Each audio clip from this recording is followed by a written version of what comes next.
Okay everyone, today we're going to talk about the soft light and hard light. We're going to go through the benefit and the drawback of each type of light, and then we'll explore if there is any way that we can use to get the best of the both part. So let's get started. So first let's take a look at the soft light. So soft light usually is coming from a very large diffused light source. Let's take a look at the examples. So these are all shot with just natural light only, and it's a very diffuse light from just behind the camera. So you can see the soft light, they have this character is the light is very even. It's a very smooth transition between the highlight and the shadow. So you can see this is for the first one. So all these, like, this is like a very large diffused window light come behind the camera. This is a very diffused overcasting daylight come behind the camera. So these are all shot with natural light, very large soft light. This type of lighting is not my most favorite for some reasons. So first is this lighting does not give you the best feeling about the dimension because it's a hard to define shadow with this type of lighting. You can see, let's just focus on model's face. You can see the shadow is not so obvious other than the shadows, like for example on this image, the shadow under her chin, and then this one you can barely see any shadow, and this one with some shadow from her hair, and that kind of eye tuning a little bit, but without it, and the image usually look pretty flat with this type of lighting. So I normally, when I'm dealing with a very large light source, I usually prefer to put the light from an angle, either put them to the side or put them from behind. So here are some examples. So this one is a very soft light coming from camera left. So what happened is that this model was sitting under the bridge. So here is kind of like a blocking the natural light coming from camera right, so that the light is only coming from camera left. So once you put it that way, so you can see that kind of help to define the shadow. So you can see there's more shadow here, but still not the best tool to create that shadow. So if you shoot backlighting with soft light, then it gives you create a little bit better look in terms of defining the shadow. You can see on this one. This one's a soft lighting. The sun is very diffuse. This is a very foggy day, and you can see the shadow is better defined. But this is like your shooting angle will be limited because you pretty much to get this look, you're pretty much only gonna shoot from this way. Okay, so then now let's take a look at the hard light. So the hard light is pretty much the opposite of soft light. Hard light is coming from very small light source, and then the hard light is a very, very good at defining shadow. So you can, for this image, you can see the casting shadow here. You can see the form shadow. And then use another one. Yeah, you can clearly see the shadow here, the casting shadow here, and then the form shadow right here. Same as this image, the casting shadow and the form shadow. It's very easy to define shadow on darker tone with hard light.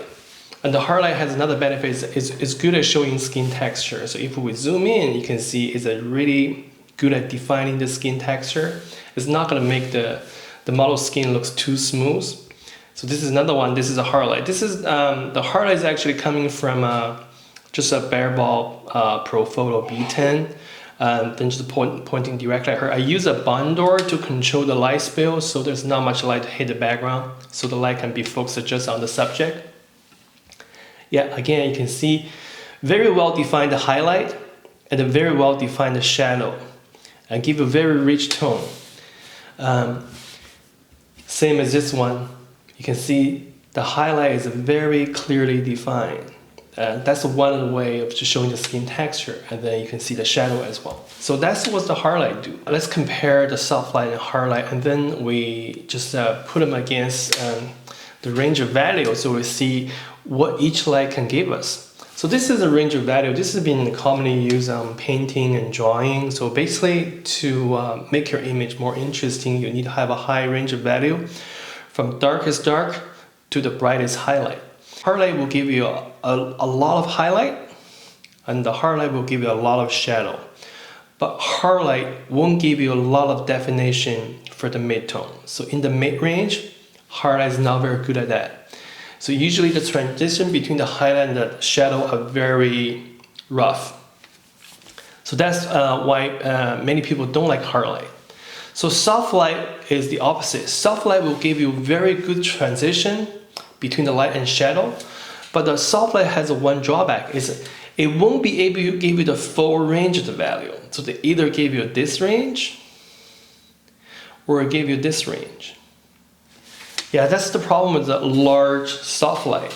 It's just like you cannot really stretch the range of value to enough and then to give you that look. Again, I'm strictly talking about the lighting on your subject without the influence, the background or anything, right?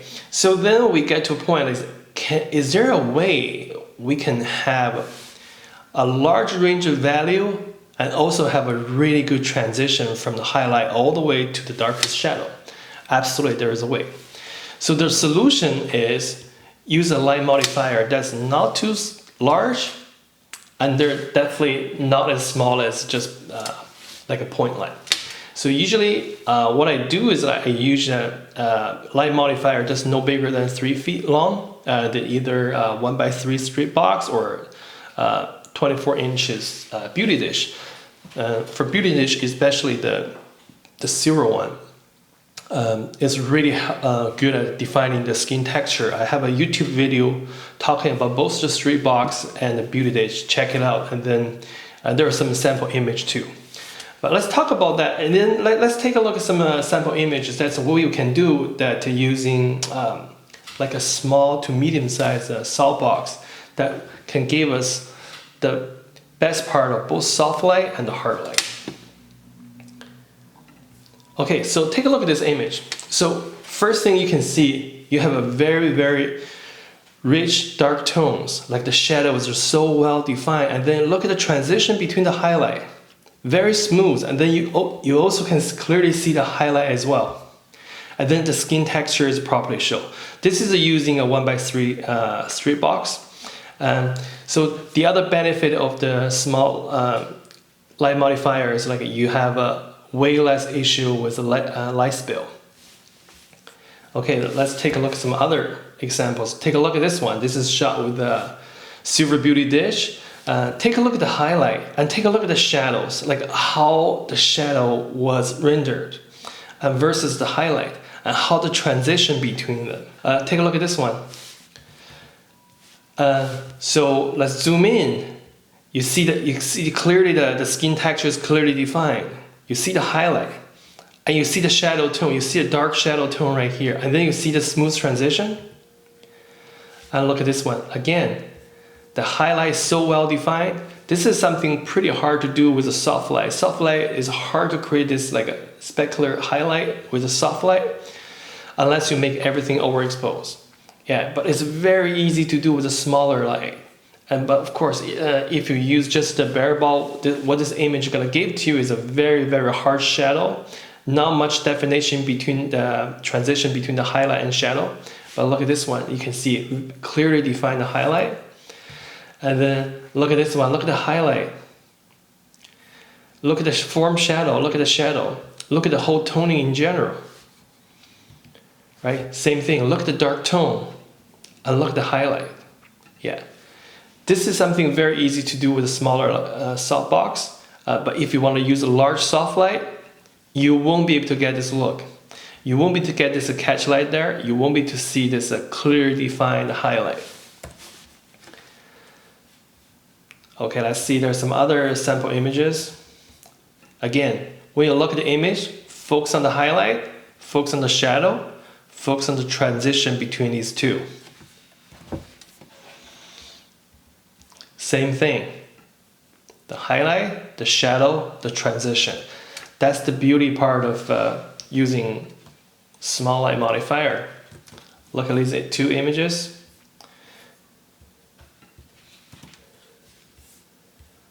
This was a silver beauty dish with a small square softbox. Yeah, look at the highlight, look at the rich shadow, and look at the transition. Yeah, so this is what like a small light modifier can do for you. But sometimes when you're out there doing a photo shoot, you actually have multiple looks. You can shoot very soft light, you can shoot with very hard light, and then you can use a smaller light modifier to get some lighting effect that give you the best of both worlds. Let me just use an example. So September I went to Olympic National Park, then I did a photo shoot at the beach. So this place is very interesting. This place seems always foggy, and it seems to always have this like very soft ambient light. It's very easy to create a soft light look at this location, but at this location I did the 3 look. I shot with a soft light, I shot with beauty dish, which is a small modifier look, and then I did another one which is the hard light. I basically use a very small LED light. It's probably just like a 5 or 6 inch diameter, like a LED light, and then it's actually a very hard light source, and then just put it like maybe 6-7 feet away from the model. Yeah, it's create a very hard create that hard light looking, and then let me show you some examples. So let's take a look first at the soft lighting effect. So this is soft light effect. So like what I mentioned, you want the soft light coming from the side. You don't want the soft light coming from front because it's gonna give you a very flat look.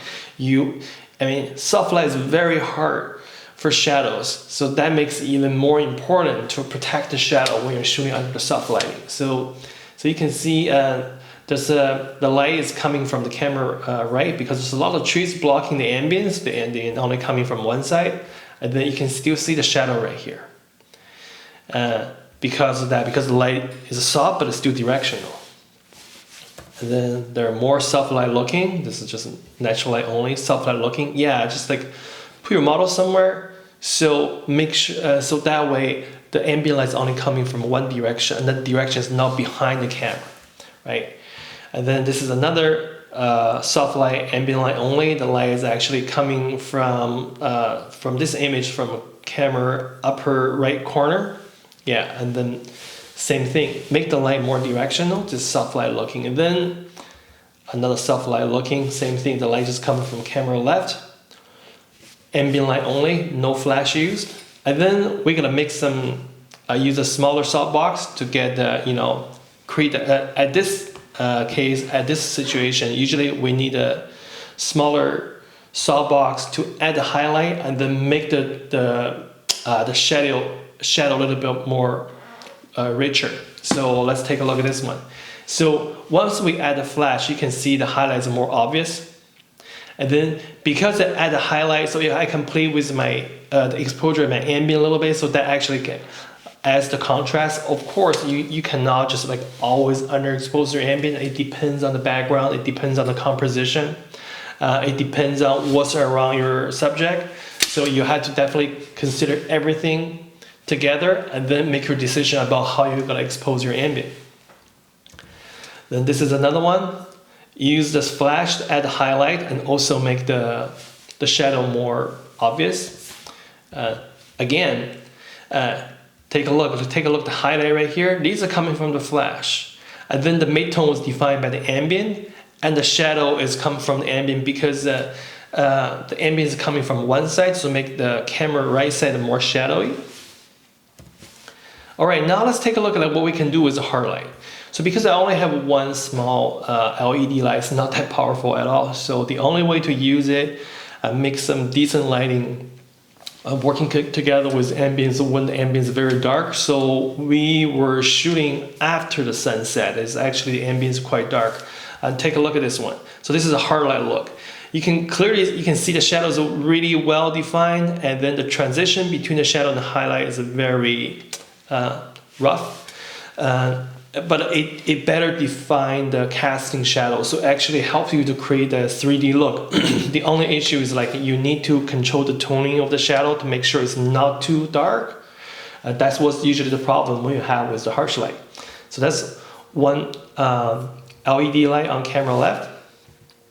This one is just, again, LED light pointing directly at the camera. This is kind of like a Rembrandt lighting using a very small light source. See how the casting shadow was defined? The form shadow, very well defined form shadow. So this way you do need to play with the angle a little bit. It's not like your model can facing anyway, because the light is quite harsh and then you don't want weird shadows casting on her face.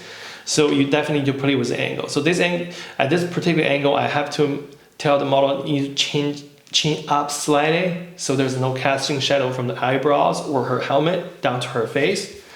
Let's take a look at the next one. So this is, I just use the hard light to create a short lighting look and then make the warmer color to add more separation from the background. Yeah, again, you can clearly see the character of the hard light, very well defined casting shadow, very deep dark form shadow, and then transition between the highlight and shadow.